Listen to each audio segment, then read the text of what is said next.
चलिए दोस्तों, आज के इस वीडियो में कक्षा 9वीं के 10 ऐसे एमसीक्यू को पढ़ने वाले हैं जो आपके लिए बहुत ज़्यादा इंपॉर्टेंट है। देखिए दोस्तों, आप जब बोर्ड का पेपर देंगे या जो आपका पेपर होगा उसमें टोटल आपके 20 एमसीक्यू ओएमआर शीट के रूप में पूछे जाएंगे। तो हम यहाँ पर 10 ऐसे एमसीक्यू को पढ़ेंगे जो बहुत ज़्यादा इंपॉर्टेंट है। उसके बाद पार्ट 2 आएगा जिसमें और भी एमसीक्यू को पढ़ेंगे। तो ठीक है, तो पहला प्रश्न आपके मोबाइल स्क्रीन पर है जो बहुत ज़्यादा इंपॉर्टेंट दिख रहा है। टॉपिक इंपॉर्टेंट है। पौधों की छाल यानी जो बार्क होता है, इस तरह का छाल होता है ना, का निर्माण किस उत्तक से होता है? और जैसा कि जानते हैं कि रॉबर्ट हुक ने इसी को खोजा था। Option A phloem, option B xylem, option C cork और ऑप्शन डी काले काइमा। तो इसको कॉर्क तो किस उत्तक से बनता है? तो कॉर्क से बनता है। सही उत्तर है ऑप्शन सी कॉर्क। ठीक है।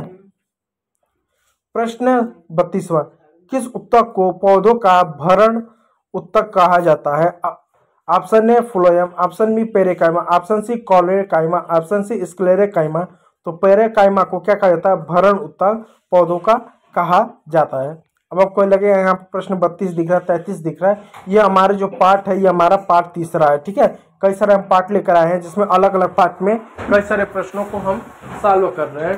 ठीक है, तीसरा प्रश्न है, फ्लोएम का मुख्य कार्य क्या है? फ्लोएम का मुख्य कार्य क्या होता है?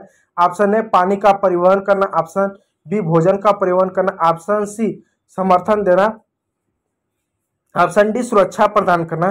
तो भोजन का परिवहन करना फ्लोएम का काम होता है। फ्लोएम जो होता है पत्तियों में पाया जाता है। जो पेड़ पौधे जब भोजन बनाते हैं पत्तियों से, तो उनको क्या करता है? पेड़ के अलग अलग हिस्सों तक पहुंचाने का एक तरह से काम करता है। इस बात को याद रखिएगा। और एक बात कहूँगा, पीडीएफ पाने के लिए जो हमारा टेलीग्राम चैनल है ओमकार मौर्य बायोलॉजी, उसको ज्वाइन जरूर कीजिएगा, जहाँ पर आपको इसका फ्री ऑफ कॉस्ट पीडीएफ मिलेगा। पीडीएफ से आप अच्छे से पढ़ पाएंगे, बेहतर आपकी तैयारी हो पाएगी। इसलिए निःशुल्क पीडीएफ जरूर प्राप्त करें। पौधों की पत्तियों में गैसों का आदान प्रदान किसके द्वारा होता है? यानी दोस्तों, जो पौधों की पत्तियां है ना, वो जानते हैं कि जितने भी पेड़ पौधे होते हैं वो कार्बन डाइऑक्साइड लेते हैं, ऑक्सीजन छोड़ते हैं। तो किसके माध्यम से लेते हैं और छोड़ते हैं? तो पौधों की पत्तियों के माध्यम से। तो पत्तियों में ऐसा क्या होता है? ऑप्शन ए रंध्र, option B chloroplast, option C epidermis, option D phloem. तो सही उत्तर है ऑप्शन ए रंध्र होता है। यानी यदि पत्तियों को देखें ना, तो इस तरह से पत्तियों को माइक्रोस्कोप से देखें तो इस तरह का आपको संरचना दिखेगी। ये जो दिख रहा है ना इस तरह के, इसको रंध्र बोलते हैं। तो इसी के छेद से क्या होता है? ये जो होता है क्या करता है? अपना कार्बन डाइऑक्साइड लेता है, ऑक्सीजन छोड़ता है। इस तरह के काम करते हैं। रंध्र के माध्यम से गैसों का आदान प्रदान होता है। तो ऑक्सीजन क्या है? कार्बन डाइऑक्साइड क्या एक गैस है? कंफ्यूज मत होइएगा। रक्त का तरल भाग क्या कहलाता है? रक्त का जो तरल भाग होता है, जैसे जानते हैं ना कि रक्त के कई सारे भाग होते हैं। प्लाज्मा होता है, आरबीसी होता है, डब्ल्यूबीसी होता है, प्लेटलेट होता है। ये रक्त के 4 भागों में इस तरह से बांटा गया है। ठीक है, तो जो तरल भाग होता है उस तरल भाग को क्या बोलते हैं? तो option A plasma, option B RBC, option C WBC और ऑप्शन डी प्लेटलेट। तो प्लाज्मा को होता है, तो जो तरल भाग होता है रक्त को, उसको प्लाज्मा बोलते हैं। इस बात को याद रखिएगा। शरीर की रक्षा करने वाली कोशिका कौन सी? यानी शरीर की रक्षा करने वाली कोशिकाएं कौन सी है?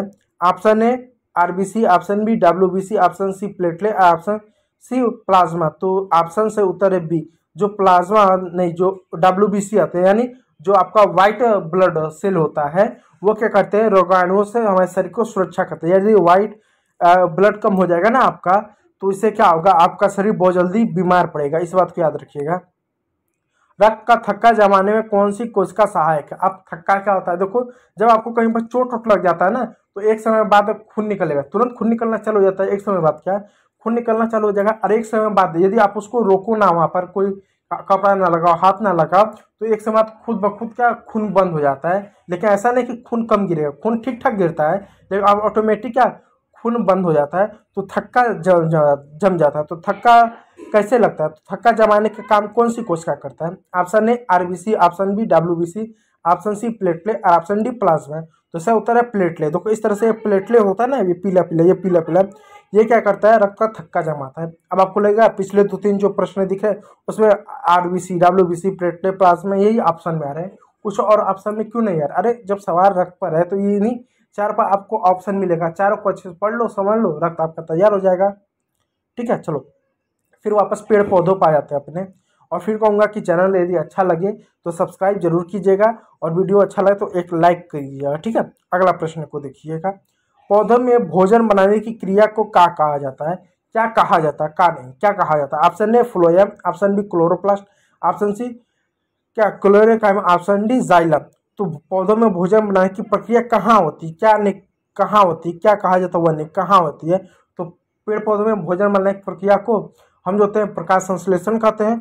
और कहाँ पर होती है पौधों में भोजन बनाने की प्रक्रिया, तो इसका सही उत्तर है बी, क्लोरोप्लास्ट में होती है। क्लोरोप्लास्ट कहाँ पाया जाता है, पेड़ पौधों के पत्तियों में। और पेड़ पौधों के पत्तियों में क्लोरोप्लास्ट पाया जाता है, जो क्या करता है, जो भोजन बनाने का काम करता है।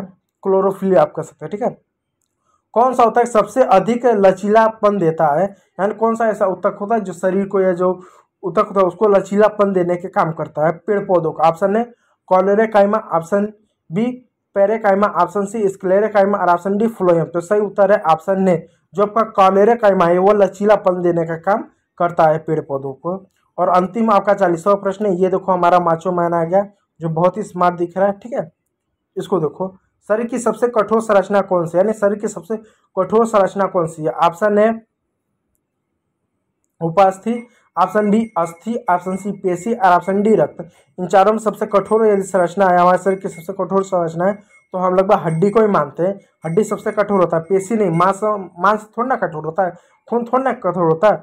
और जो उपास्थि होता है, अस्थि ने उपास्थि, जैसे आपका नाक होता है ना, ये हमारा जो नाक होता है ऐसा छुआड़े जैसा होता है, तो आगे का भाग बहुत लचीला होता है। फिर जो कान उन हो गया, कान का नीचे वाला भाग होता है ना बहुत सॉफ्ट होता है, तो उसको उपास्थि बोलते हैं, ठीक है। इस बात को याद रखिएगा।